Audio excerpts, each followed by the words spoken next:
Welcome to Aaron Mahnke's Cabinet of Curiosities, a production of iHeartRadio and Grim and Mild. Our world is full of the unexplainable.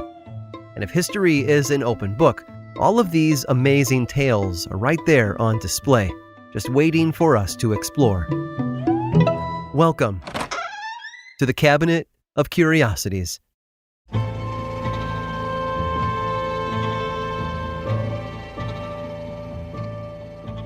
We don't often think about the impacts our jobs have on the wider world around us. A truck driver delivering meat to a grocery store isn't aware that she might be contributing to the inhumane factory farming industry.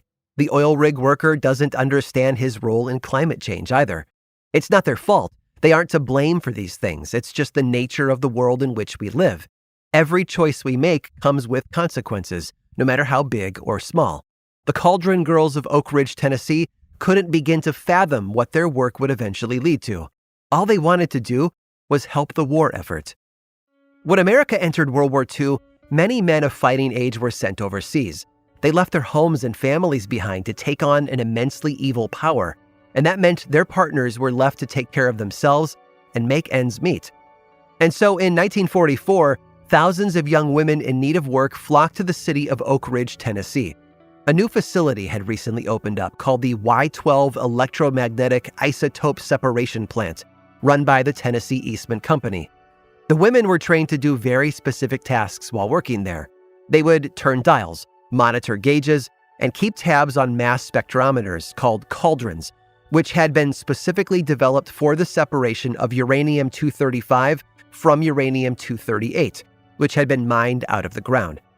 Cauldrons combined uranium and chlorine, creating a new compound called uranium tetrachloride. That compound was then ionized and placed inside a special vacuum chamber where it was surrounded by a magnetic field. In other words, the women employed at Y-12 were responsible for enriching uranium. None of them had any extensive education in physics or chemistry, and not a single one ever laid eyes on a mass spectrometer before. They were there for one reason and one reason only: because they were not scientists. You see, these young women were better suited to the task of enriching uranium because of their lack of expertise. They had been trained only to watch the meters and adjust the dials accordingly. At the time, most of the men were off fighting, so scientists were scarce.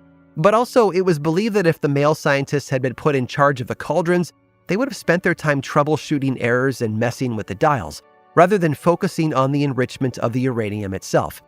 Of course, there was also quite a bit of misogyny behind this thinking. The women who were hired were often farm girls, chosen because they were believed to follow directions without question. And that was the most difficult part of the whole operation. Separating uranium isotopes was easy. Keeping an inquisitive mind at bay, that was hard. Many women wanted to know why they were adjusting the dials and watching the gauges, and those who asked too many questions were removed without hesitation. One woman who had tried to find out more about her role at Oak Ridge was disappeared without hesitation. The Tennessee Eastman Company told the other girls in her dorm that she had, and I quote, died from drinking some poison moonshine. And so the less they knew about their jobs, the better off they'd be. That was probably a good thing too, because if the women had known why they were enriching uranium, they might have quit anyway. The uranium harvested from Y-12 was eventually inserted into a special kind of device, the kind that rained death and destruction on whatever it touched.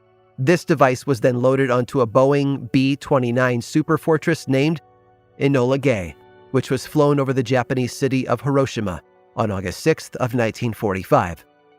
The Cauldron Girls had no idea their work was instrumental in creating the little boy atomic bomb that destroyed Hiroshima and killed over 70,000 people. All they wanted to do was support the war effort overseas. They just didn't count on what that support would cost.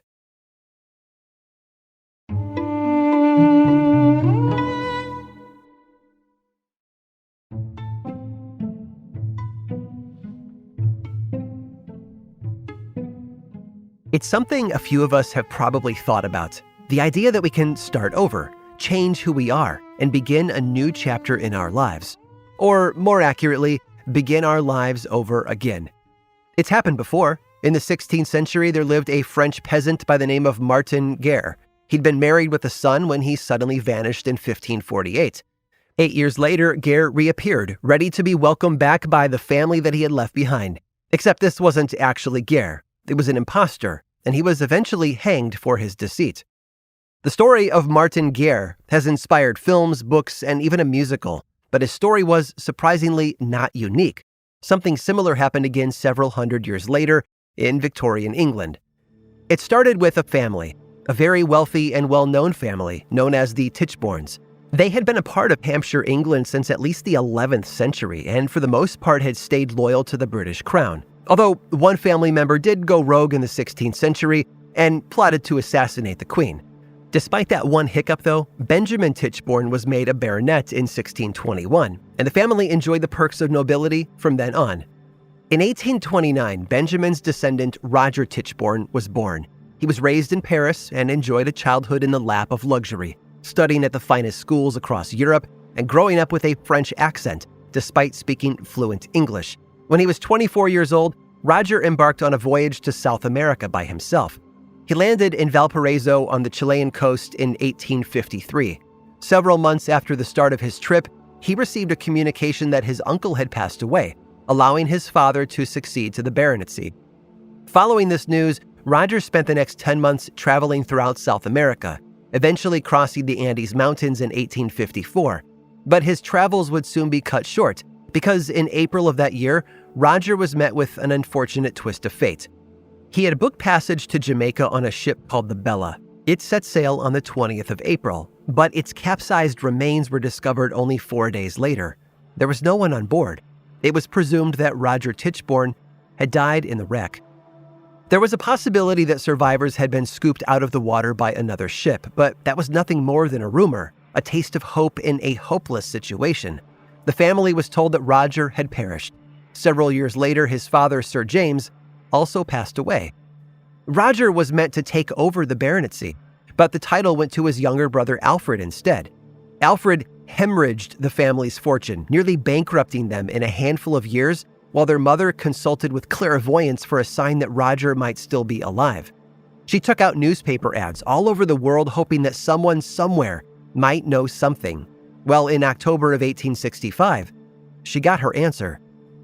3 years after Roger had been declared dead, an Australian man named Arthur Cubitt informed her that her son was actually alive. He was a rotund butcher working down under, going by the name of Thomas Castro. It didn't matter that his hair was different, that he couldn't speak French, and that his accent was gone. This man could be her son, so she arranged to have him sent to London in 1866. Castro got to know the Tichbornes and their associates quite well, many of whom vouched for his identity after spending some time with them. His mother, Lady Tichborne, was no different. She and the rest of the family welcomed him in with open arms. And Castro made good use of his time with them. He asked them all kinds of questions about the family, Roger's upbringing, and other details that he could use to jog his memory. Well, not really jog his memory, but rather pad his portfolio of lies to feed the Tichbornes. You see, some of those in the family's inner circle weren't convinced by Castro's performance, so they did some digging, and they found out that Thomas Castro was actually London-born Arthur Orton. Orton had been in Chile, just like Roger, and knew enough to tell Lady Tichborne all about his adventures as though he were her son. After the matriarch's death in 1868, Orton went to court to prove his identity and claim the Tichborne fortune. And despite all the evidence to convince them that he was not, in fact, Roger Tichborne, Orton managed to get nearly 100 people to testify on his behalf. His story, though, fell apart when he was asked to speak French. The real Roger could speak it fluently. This imposter could not. After a year-long trial, Orton's case was tossed out, and he was subsequently arrested for perjury, of which he was found guilty. The trial was so newsworthy, Mark Twain himself came to court a few times to watch as well. Orton served 10 years in prison for his crimes and died penniless. But that wasn't the end of his story, because even though his tale of identity theft inspired films like The Tichborne Claimant, it also influenced one of the most notable episodes of television ever crafted. It aired in 1997 and told the story of a stranger arriving at Springfield Elementary with a bold claim that he was the real Principal Seymour Skinner.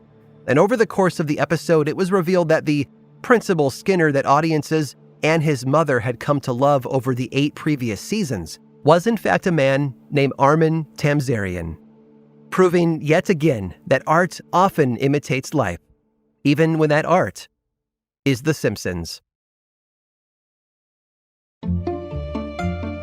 I hope you've enjoyed today's guided tour of the Cabinet of Curiosities. Subscribe for free on Apple Podcasts or learn more about the show by visiting curiositiespodcast.com. This show was created by me, Aaron Mahnke, in partnership with How Stuff Works.